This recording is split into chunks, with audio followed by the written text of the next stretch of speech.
Book, as a teammate of Chris's, when he gets a big switched out onto him on the perimeter, are you watching to see what's going to happen next, or what goes Space through? out. Coach talks about it all the time is, our spacing. We have to punish teams for switching 1 through 5 like that. And, like I just heard Chris say, we prepare for any type of defense, and we watch a lot of basketball, and where we've been most successful in that situation is space out. So every time he shoots it, we think it's going in. Dwayne? Yes, Dwayne Rankin, Arizona Republic. Devin, you went retro with this look right here. This is like 90s. They used to dress after games in the finals. But wanted to ask about Giannis. Were you expecting him to play tonight? I mean, or were you unsure whether he was going to step out there? I honestly had no idea, but we did prepare for both. So, I kind of took our energy away from worrying about that and just locking in what we have to do as a team because, I've said it before, we focus on, ourselves more than anything. But obviously he's a big factor to the game, and, that can be a whole entirely different game. And just scouting, not saying they're better one way or the other, but, we had 2 different game plans as if he was playing or he wasn't.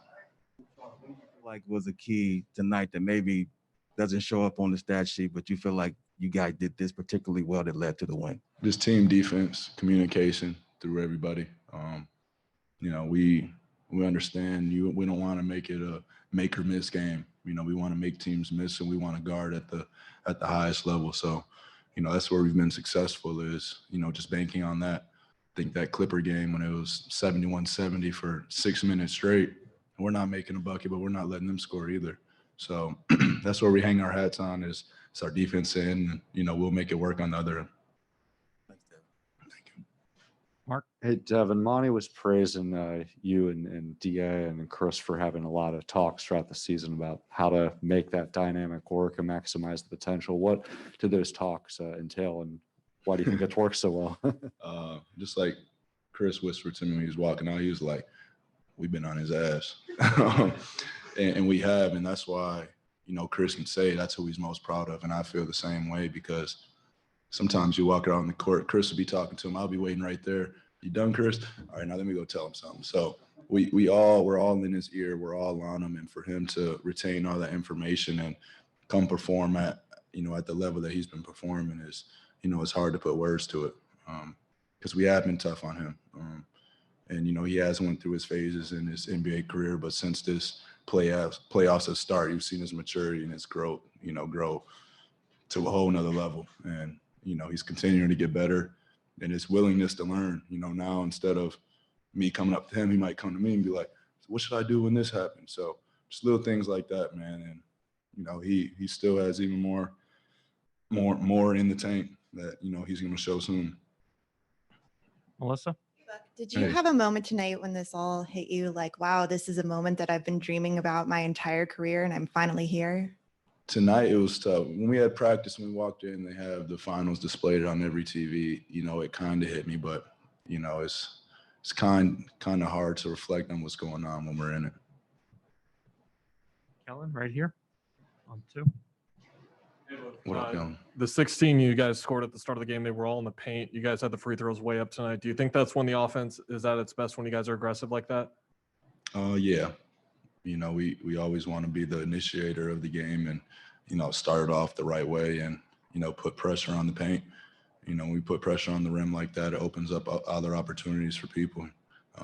Everybody on the floor can shoot and can space. So we know when we get downhill that, we can make something happen for a team, whether it's score the ball or swing it to the opposite side and get an open shot. What were you seeing specifically that you liked in terms of attacking, because you were there? Yeah, just what you said, just, asserting ourselves into the game, early. I think the games that we've struggled this year, we were fighting uphill the whole game and starting off down 15, 20 points. But, I think when we come out with that pace and that energy, how it should be for a finals game, we're going to leave ourselves in a pretty good shape. Thanks, Buck. Thank you. Ryan on the left? I think you said before, whenever Chris shoots it, you guys think it's going in. That third quarter, it pretty much did almost. Yeah. What did that do for you guys' confidence? That, it was a close game for the first half. No one had a double-digit lead, and then kind of, what does that show you when your guy has it rolling like that? I mean, it gives you all the confidence in the world. like I said, we hang our hat on the defense end, and anything that we're getting offensively is a plus. That's how we try to look at things as this team. So, just guarding, and when we can give it to Chris like that and let him isolation any team that is trying to switch 1 through 5, we're in good shape. Palmer, do you on Zoom? Next is going to be Jovan Buha with The Athletic. Hey, Book. I wanted to ask you about Mikhail's performance tonight and his defense on Chris Middleton, and then also offensively him getting out in transition.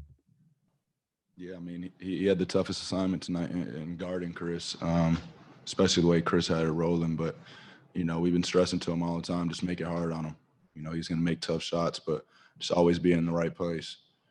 And, when he's out in transition, playing with his length and his speed, he's a tough coverage. So if guys want to, sleep on him or whatever you want to call it, he can make you pay. And teams are going to understand, that's not the guy to leave open, or that's not the guy to leave in transition, because he will make you pay. Next is Kirsten Suso with 12 News.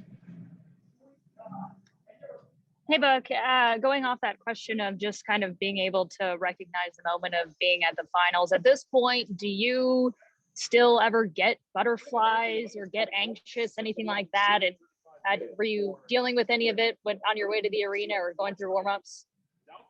I just get really excited. That's pretty much it.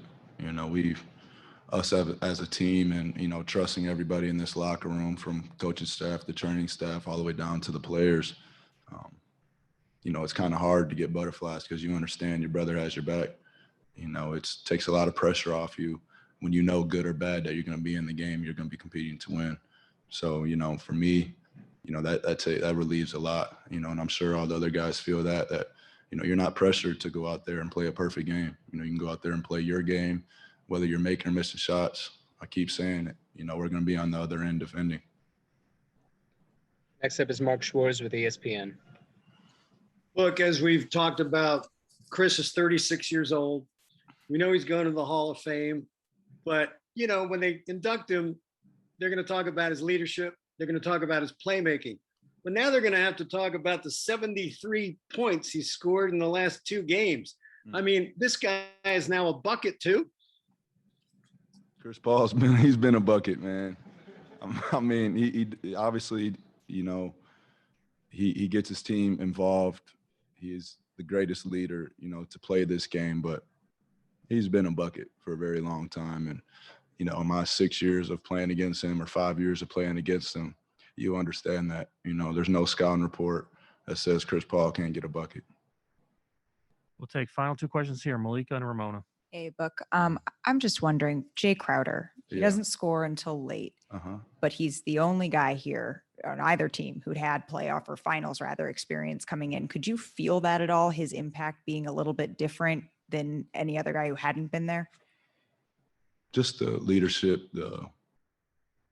you understand he's been there before. Our whole team understands he was just there last year, so we bank on him for that gritness, that toughness. I think a big part of the game was him taking the charge on Giannis down there underneath, just making Giannis think that, you just can't go through him every time, because he's a strong base. His shot didn't fall tonight, but as history speaks, we know it will and it can. But he impacts the game in so many different other ways. And whether he's making a shot, whether he's playing good defense, he's always communicating with our team and talking to guys and giving any type of pointers and being honest with them. I always talk about honesty with our team, and, when somebody's slacking, just letting them know. And even if it's aggressive, we have a team that, can relay that information and don't take it personal. And, Jay's one of them guys that, if you're slipping up, he's going to get on you. Mm-hmm. Hey, Book. Mark, Ramona Shelburne with ESPN. Mark mentioned earlier, Chris is 36. We talked about this a lot. A couple of years ago, people were talking about him like he was done, like his contract was too big, or he kept getting hurt at the wrong time.